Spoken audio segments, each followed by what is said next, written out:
In the year 2167, Earth was no longer home. The air had turned toxic, the oceans were rising, crops were dying, people were desperate. Scientists searched the stars, looking for one last chance. They sent ships, drones, and AI scouts into deep space. Most never returned. But then, something strange happened. One old signal came back. It wasn't a normal message. It was short, broken, but clear enough to read. It said just 3 words: life, possible, warning. The signal came from a planet far away, a planet called Xyla 9. The strange part: Xyla 9 was marked in ancient alien maps as cursed. No one knew why. No one had ever gone there. Until now. Commander Rain Carter was chosen for the mission. He was calm, brave, a pilot with no family left, and nothing to lose. He had trained for this kind of journey all his life. As he prepared to launch, people watched him like he was already a ghost. Many believed he wouldn't come back. "Don't trust the light," someone whispered to him at the launch site. But when he turned around, no one was there. Rain didn't believe in curses. He believed in science, logic, and survival. He climbed into his ship, the Solasand, began the long journey towards Xylan-9. It took 6 months in cryosleep. When he woke up, the planet was right in front of him. Green, dark, silent. The scanners showed no life, no movement, no danger. But Rain felt something strange. His heartbeat was slow, too slow, like the air outside the ship was pulling at him, whispering to him. He landed on the surface. Dust rose from the ground. The planet was covered in ruins, giant stone structures, broken towers, and empty roads. Everything looked old, older than any known alien tech. The sky was always dark, even though there were no clouds. The sun was there, but the light didn't seem to touch the ground. As Rain stepped out of his ship, his boots hit soft dust. He looked around. No wind, no sound, no movement, just silence. He walked toward the largest ruin. Nearby, a massive broken temple made of black stone. Its doors were open. Inside, everything was covered in symbols. Strange writing. Glowing blue lines ran across the walls. The air was thick, heavy, like it was watching him. As he moved deeper inside, something caught his eye. A wall half covered in dust had carvings. He wiped the dust off with his glove and froze. There was a face, his face, carved perfectly into the stone. Same eyes, same scar on the cheek, same expression. It was him, but the stone was old, thousands of years old. The scanner confirmed it. How was that possible? His breath slowed. Fear crept into his chest. This wasn't a warning. This was a message, meant for him. He looked around the temple again. New details came into focus. Paintings on the wall showed a figure arriving from the sky, bringing fire, then death, then silence. And that figure looked just like Rain. He stepped back slowly, heart racing. Suddenly, his earpiece crackled. Warning, motion detected, 70 meters south side. He turned. Nothing. Just empty black stone. The voice repeated, motion 60 meters. He backed away. His hand went to his sidearm. 50 meters. Still nothing. Then a low vibration in the ground, like footsteps, slow, heavy. 40 meters. Rain ran out of the temple and back into the open field. His ship stood quiet in the distance. The sky remained dark. He looked behind him again. No one. But he knew something was there, something ancient, something watching. He stepped into the ship, locked the doors, and checked all systems. Everything was fine, normal, but nothing felt normal. His computer showed no motion outside. But Rain knew better. He looked once more at the planet through the window. Why was his face on that wall? Why did the map call this place cursed? And what was now walking toward him? He didn't have the answers yet, but he knew one thing. This planet was not empty. And it had been waiting for him. Rain didn't sleep that night. He sat in his ship, staring at the dark sky of Xyla 9. The stars looked strange here, like they were too far or too close. His heart still beat fast, his face carved on an ancient wall. How he tried to send a message to Earth, no signal found. He tried again, still nothing. The ship was fully powered, systems were fine, but something was blocking the signal, or someone. Rain replayed the warning on loop in his head. The words scratched his thoughts like broken glass. Life possible. Warning. And then the stranger's voice at the launch site. Don't trust the light. He remembered the carvings. A man who looked like him. Fire, death, Silence. Why him? Why this planet? Rain decided to go back to the temple. He needed answers. He loaded a drone and walked out. The planet was too quiet. Even his footsteps sounded wrong, like they echoed too long, or not at all. The air was thick, but not heavy. The sky was still dark, but his shadow moved. Sometimes it was there, sometimes it wasn single quotes t. As he entered the temple. The glowing blue lines on the wall were brighter now, warmer, alive. He placed the drone on the ground. It moved ahead, scanning. Then, after a few steps, it stopped. It wasn't damaged, it just froze. As if it saw something, Rain walked closer. He looked where the drone had stopped. A small object lay on the floor, half covered in dust. He picked it up. It was an alien data chip. Somehow, it was still active. Rain used his scanner to translate. The message played in his earpiece. It wasn't alien, it was human. A woman's voice.com. Tired, afraid. If you're hearing this, it means I failed. I tried to shut it down, but I was too late. You must not trust the light. It isn't real. It sees your thoughts, your memories. It will use them against you. Rain froze. Who was she? How was her voice on this alien chip? Suddenly, the lights on the wall blinked. The glowing lines changed color, from blue to red. Rain stepped back. He felt the floor shake. Not like an earthquake, more like something breathing beneath the ground. His earpiece gave another warning. Unidentified lifeform detected. Distance, 90 meters. He turned around. The temple behind him was now darker. He couldn't see the exit. Distance, 80 meters. He moved toward the light, 70 meters. Still no sound, no footsteps, just the voice. 60 meters. He turned a corner and saw a broken hallway. At the end, a faint shape stood, not moving, not human, but familiar.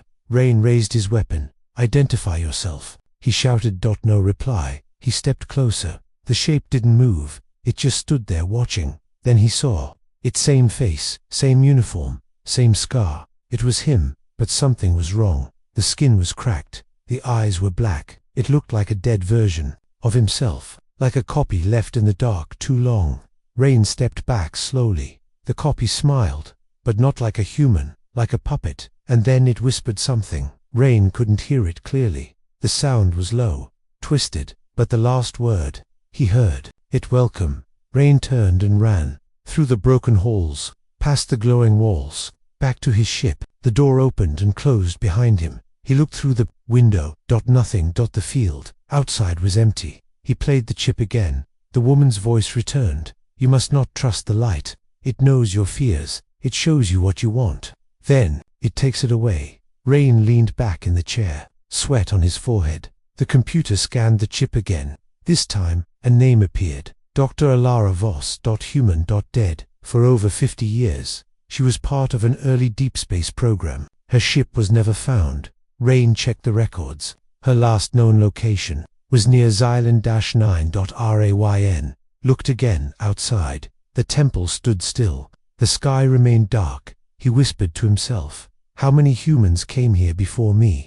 He didn't have the answer, but now, he wasn't sure he was the first, and he feared he wouldn't be the last. Rain stopped trusting what he saw. After that night, the planet felt different. The air was colder. The silence was louder. Even the ground seemed to breathe. Nothing looked real anymore. He stayed inside the ship as long as he could. The face he saw in the temple haunted him. It wasn't a trick. It wasn't a mirror. It was a version of him, dead, broken, and smiling. Rain checked every camera, every system, but the logs showed nothing. No movement, no visitor, no warning. It was like the planet didn't want to be recorded. He played the chip again. Alara Voss's voice repeated, you must not trust the light. It sees your memories. It copies them. Don't listen. Don't follow. Don't look too long. He wanted to leave, but the ship was no longer responding. Engines worked. Fuel was full, but when he gave the command to launch, nothing happened. The screen only showed one line. Mission not complete. Rain didn't understand. Whose mission? He didn't come here to complete anything. He came to explore, but the planet had different plans. That night, Rain heard something outside. Footsteps. Slow, wet, heavy. He turned off the lights inside and watched through the glass. Nothing. Then, just for a second, he saw it again. The copy. His copy, standing in the same place, same smile, same black eyes. Rain reached for his weapon, but the figure vanished. He stepped outside. The air felt thick, again like fog that wasn't there. He walked toward the temple, but this time, it wasn't where he remembered it. The planet had changed. The hills were different. The ground was cracked. New structures had appeared, twisted towers, half melted like wax. He saw shapes moving in the distance, but whenever he looked directly, they disappeared. He followed the path back to where the drone had stopped earlier. There, hidden under fallen stone, he found something strange. A door, metal, not alien, human-made. He scanned it. The symbol on the front was from Earth's early space command, the same mission Alara Voss was part of. Rain forced the door open. Inside was a narrow hallway, cold and dark. Screens on the wall blinked. A log was still active. He pressed play. Voice again, but this time she sounded weaker. They wanted to study it, control it, but the planet doesn't want control. It wants minds, memory, identity. Rain moved deeper into the hidden base. He found broken suits, old food packs, data cards, even pictures of the old crew. He paused. One photo showed a group of 6 humans standing in front of the very temple Rain had entered. But one face caught his eye. It was his. He stared at it. Same face, same scar, but it was taken 53 years ago, before he was born. Rain dropped the photo. His hands shook. Who was he? A copy, a test, or something made by the planet? He looked in the mirror on the wall. Same face, but now, he wasn't sure it was really his. Suddenly, static in his earpiece. Then, a whisper. It wasn't ELARA. It was something else. You don't belong, but you fit perfectly. Rain turned. The hallway lights flickered. He raised his weapon. Nothing there. He walked back to the surface. The planet's sky had turned red. The stars were moving, now solely like they were. Watching, Rain looked at the temple again, and behind it, far behind, he saw a new shape. A tower. Tall, dark, like a spike from the ground. It wasn't there. Yesterday, he opened his scanner. No data, no structure detected, but it was there, clear as day. And something was calling him. From it, not in words, in feelings, images. He saw his childhood. His mother. His first flight, his first failure. The tower was using his memories, pulling them out like threads. Rain shut his eyes and turned away. He ran back to the ship. The door opened. He entered and locked it. He sat in the chair, breathing hard. He needed to know the truth. What was he? Why did the planet know him? Why was it changing for him? He opened the ship system logs again. This time, something new appeared on the screen. Phase 1 complete. Phase 2, self-recognition. Rain leaned back, his mouth dry, his voice just a whisper. What are you trying to make me become?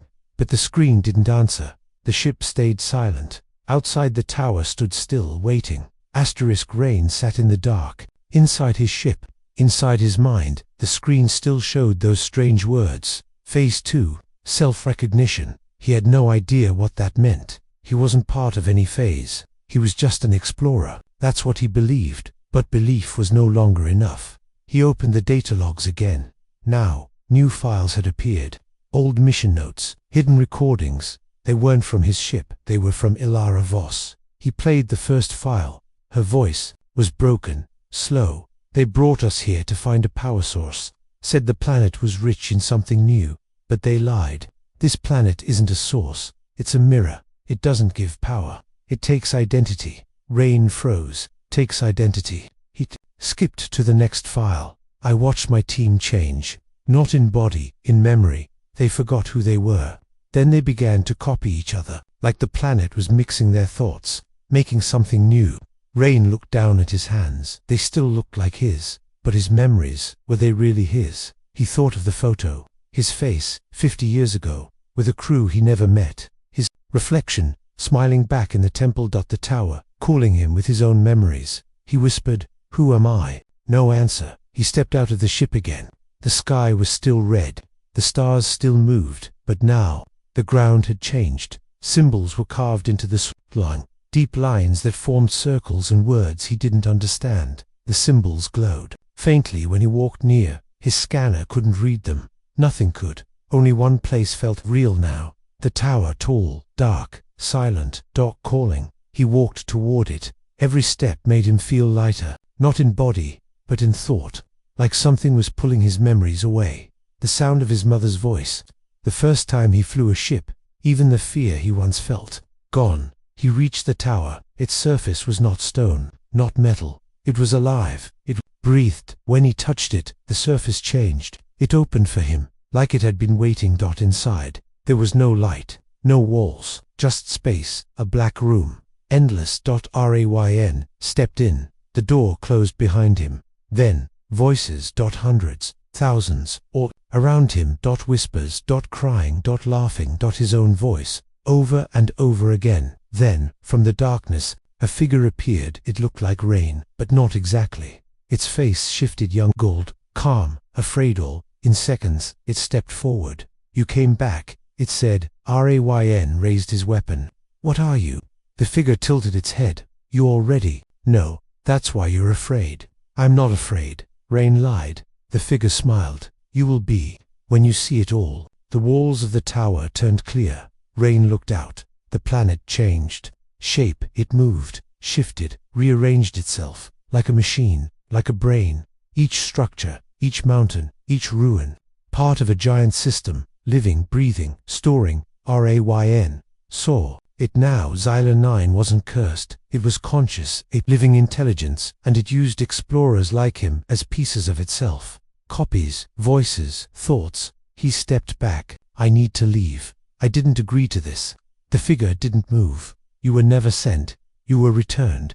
Rain's heartbeat slowed. "What do you mean?" The figure stepped closer. "You think you're the first, but you're one of many, one of us. Each time the planet calls, a piece comes back. Each time we remember a little more." Rain dropped his weapon. "No, I'm real. I'm me." The tower shook. The floor opened. Images filled the air. His life, broken into pieces, childhood, training. The moment he stepped on this planet, then a blank space, a missing memory, a dark void. "What's missing?"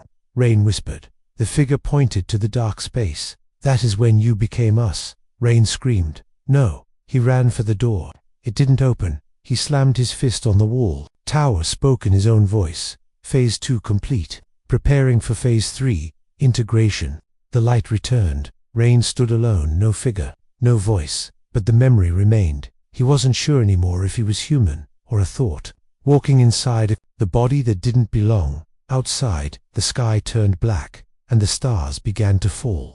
Rain couldn't sleep, not because he was tired, but because he was scared of closing his eyes. Every time he blinked, he saw that face again. His face, but wrong, lifeless, empty, like someone had copied him, without his soul. Outside, Xyla 9 was still quiet, but it didn't feel empty. It felt like something was watching, something that didn't blink. He sat inside the ship, rewatching the video from the ancient data chip. Elara Voss, a human scientist lost 50 years ago. Her voice echoed in his ears. "This planet doesn't kill you, it forgets you. Then it uses you." Her words hit him hard. Was that what happened to her? Was that what was happening to him? Rain tried to search for her identity in the ship's database again. The profile came up: photo, mission logs, date of death, unknown. But now, something new appeared at the bottom. Subject, Rain Voss. Relation, unknown. He stared at the screen. Rain Voss. His name was never Voss. Was this a system error, or something else? He quickly checked his birth records, mission ID, personal files, but they were all blank. Just his name, his face, his mission code. No origin. No family. No past. He felt cold. He whispered, "Who am I?" No answer, just silence, and a soft humming from outside the ship, a sound that wasn't wind. It was a frequency, a tone, calling him. Again. He opened the ship door and stepped into the dark red night. The sky above twisted slowly, like ink in water. The field around him had changed. It was growing, breathing, and the temple. It was no longer alone. Now there was a tower behind it, huge, black, covered in pulsing veins of red light. That tower wasn't there. Yesterday he knew it, but somehow it felt ancient. Rain moved toward it, each step heavier than the last. As he walked, the ground beneath him flickered with images, faint, ghost-like shapes. A woman crying, a child laughing, soldiers running. Then, silence. They weren't just images, They were memories. His, someone else's. He didn't know anymore. He reached the base of the tower. Its surface was smooth like glass, but warm like skin. A soft vibration pulsed through it, and then it opened. No door, no code. Just a slow split in the surface, like it was inviting him in. Rain stepped inside. Everything was black, but the blackness had shape, sound. Thought. He took one step forward, then another. A faint light appeared ahead, and in the center of that light, a figure. Not alien, not human. It was him, standing, still. Expressionless. Eyes shut. Rain froze. The figure opened its eyes. They were full white, and it spoke in his own voice. You came back. Rain's voice cracked. Back. The figure stepped closer. You were always part of this. You just forgot. No, I came here to explore. I was sent. Were you sent, or were you retrieved? Rain felt his chest tighten. He reached for his scanner. The display blinked with 3 words, version 7, stable. He backed away. What version? What does that mean? The copy didn't answer. Instead, it smiled. Slowly. And suddenly, the walls of the tower lit up. Hundreds of faces appeared. In the glass-like walls, men, women, some human, some not, and every few faces, Rain's different versions, older, younger, bald, scarred, but all of them, him. He screamed. What is this? The figure replied calmly, a memory loop. You are not the first. You are a test. Rain dropped his scanner. A memory flashed before his eyes, not recent, not from Earth. He saw himself inside this same tower, many years ago, saying the same words, walking the same path, then darkness, then rebirth. His voice now shook. You mean, I've been here before, many times. The tower began to hum louder. His head ached, his heart raced. He tried to run. The entrance behind him had vanished. He was trapped. The figure stepped forward once more. The planet doesn't create, it recycles. Every memory it takes becomes a part of its mind. Rain's knees gave out. He dropped to the floor. Then who am I now? The copy leaned in close. You're the part it needed most. The part that still believes it's real. The lights shut off. Only the tower's heartbeat remained, and in that heartbeat, Rain's name was whispered. But it wasn't coming from outside, it was coming from inside his head. Rain didn't know how long he had been inside the tower. There was no time here, no sky, no ground, only voices, echoes, and shadows of himself. He walked through a long hallway that moved like a tunnel of memory. The walls shimmered, showing pictures from his life, or what he thought was his life. He saw himself as a boy, sitting on a cold metal floor. He saw himself being trained by people with no faces. He saw himself walking on Xylan 9, again and again, each time slightly different, each time ending the same way. Failure. Something whispered in his head. You are the memory, not the maker. He shook his head. No, I'm real. I remember Earth. I remember my home. But the tower showed him a room, a fake house, built from memory, a kitchen, a window, a chair, exactly like he remembered. He stepped closer, then saw the edges. The walls were soft, like skin. The sky outside the window wasn't real, just light, projected. It had all been a design, a copy of a memory. Rain backed away. He wasn't remembering Earth. He was remembering what the planet had shown him before. How long had he been part of this? He ran down dark halls, through glowing doors, past empty chambers that echoed with voices, at his own voice, crying, laughing, screaming. He reached a chamber, full of mirrors. Each mirror showed a version of him. In one, he was smiling. In another, he was scared. In one, he was old. In another, he was dead. He shouted, "Stop!" But the mirrors only multiplied. Then, a voice behind him, soft, calm. You're close now. He turned. It was her. Relar, a Voss. She looked exactly like the video. Same calm eyes, same steady voice. But she wasn't just a recording now. She was real, standing there, looking alive. Rain whispered, "How are you here?" Ilara stepped forward. "You found me. That was the point. I don't understand. You don't need to. You just need to finish." Rain stared at her. "Finish what?" Ilara raised her hand and touched the wall. The mirrors melted. The chamber changed. Now they stood in a large round room. In the center, a black sphere floated. It pulsed slowly, like a heart. "This is the core," Ilara said. "The brain." the center of the planet's memory. Rain felt drawn to it. The sphere showed him things, not just his life, but lives of others, explorers, scientists, creatures from other stars, all brought here, all copied, stored, used. This planet doesn't kill, Alara whispered. It collects pieces of people, thoughts, feelings. It turns them into something new. Rain's hands began to tremble. Why me? He asked. Why keep bringing me back? Because you're stable. You question. You resist. You believe you're real. Rain looked at the sphere again. So what happens if I step into it?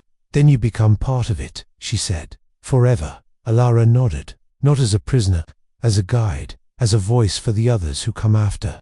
Rain stepped closer. He heard voices again, soft, familiar, some scared, some peaceful. They weren't crying. They were waiting. He looked back at Alara. And if I walk away? She gave a faint smile. You'll still return. The planet doesn't forget. You're already inside. Rain closed his eyes. He thought about his name, his memories, his fear. He thought about all the faces. He saw all of them, him, but none of them. Complete. Maybe he wasn't a full person. Maybe he was just the part that always searched for the truth. He took a deep breath and stepped into the sphere. For a moment, silence, then light, then Rain asked, then, who am I now? The voice paused. You are still Rain, but you are more now. You are memory, you are data, you are awareness. Suddenly, a dark ripple passed through the sphere. All the memories twisted, screamed, and vanished. The light faded. The voice grew quiet. Something is wrong. Rain felt his body shift, not in pain, but like he was being pulled out of the light, out of the calm. He opened his eyes. He was lying on the ground, outside the tower, the red sky above, the wind blowing again. His suit was dirty. His hands were shaking. The ship stood in the distance, still waiting. Had it all been a dream? He checked his wrist scanner. It was working now. Time. 3 days gone. He had no memory of how he got here, no sign of ELARA, no sign of the sphere. But something was different. He could still hear the voices soft, in the back of his head, and his mind felt too full, like he carried more than one life. He walked back toward the ship. Each step was heavy, like gravity had increased. Inside the ship, everything looked the same, but the systems were acting strange. Files had changed. Photos were missing. New ones had appeared. One photo made him freeze. It was of him standing next to Ilara, smiling, but he didn't remember ever taking it. He looked closer. The background wasn't Earth, it was the tower. Had they known each other, worked together, or had they been the same person? The screen blinked. Mission complete. Uploading data, Rain shouted. No. Cancel that. But the system didn't listen. The ship began transmitting to somewhere unknown, far away. Then a new file appeared. Phase 3, expansion. Rain stared at the screen, his heart pounding. What was Phase 3? He opened the file. It was empty. Only one line at the bottom. You are the seed, now. His hands trembled. The voices returned. Stronger. Stronger. Clearer. They whispered his name, not with fear, but with purpose. And then, he understood. He wasn't just part of the planet now. The planet had become part of him, and whatever Xylanine truly was, memory, machine, or mind, it was no longer trapped here. It was inside him, and he was going back to Earth. Rain sat alone inside the ship. The engines were warming up. The systems said mission complete, but nothing felt complete. His mind was heavy, like he was carrying something not made for one person, something too big, too ancient. He looked at his reflection in the screen. It was still his face, but his eyes, they looked different, older, like they had seen more than one lifetime. Suddenly, the voice returned, soft, calm. You are ready. Rain didn't answer. He was afraid. He whispered, what am I now? The voice replied, gently, you are the new seed. Rain stood up and walked to the ship's main console. A map appeared. The return route to Earth. Distance, 17 light years. He hovered his hand over the launch button, then stopped. A thought came. If I go back, what goes with me? Xylanine had not just taken his memories, it had given him something, a part of itself. He didn't know how deep it went. He didn't know if he was still Rain, or just a carrier. But the ship didn't wait. The countdown started. 10, 9, 8. Rain closed his eyes. He saw Earth again, its blue sky, its mountains, its cities full of people. They had no idea what was coming. 3, 2, 1. The ship lifted off, through the clouds of Xylan-9, past the tower, past the dark field where memories slept, and into the stars. As the planet shrank behind him, Rain felt something pull inside him. Not fear, not sadness, but connection, like he had left part of himself behind, and taken something living with him. The stars stretched into long trails of light. The ship jumped into deep space. Sleep mode activated. Rayn lay in the pod, eyes half open. The voice whispered, "You will dream now, but the dream will not be yours alone." His vision faded. Silence. Silence. Months passed. Earth Control received a signal. The lost ship was returning. Mission Xylan-9. Status: pilot alive. Memory logs full. The ship landed on a quiet base, far from the cities. Doctors opened the pod. Rain looked awake but still, eyes open, breathing but silent. He didn't speak. He didn't blink. They moved him to a research wing. Scanners found nothing wrong, except one strange thing. His brain was active, too active, like it was holding more than one consciousness. And the memory files, not just human data, but thousands of unknown entries, languages no one recognized, visions of creatures never seen before. The scientists didn't understand. They called it data ghosting. They thought Rain was in a coma, but he wasn single quotes t. Inside his mind, something was growing. Learning. Then one night, the lights flickered in the lab. All screens went black. A single message appeared. Phase 3 has begun. All over the building, machines activated on their own. Doors unlocked. Files copied. Rain opened his eyes. He stood up slowly. No one had taught him to move again. No one told him to speak. But he did. He looked straight into the camera and said, "You found me. Now I will help you remember." That's when the lights went out. Across the world, satellites picked up strange signals. People began to have the same dream, of a red sky, a black tower, and a voice saying, "We remember you." Rain was never seen again in public, but the world began to change. Small things at first, machines working faster, people sharing dreams, ideas that felt too advanced, too connected. They said Earth was evolving, but those who knew the truth whispered another word: Xylan. It had come home, and this time it would not be forgotten. Asterisk.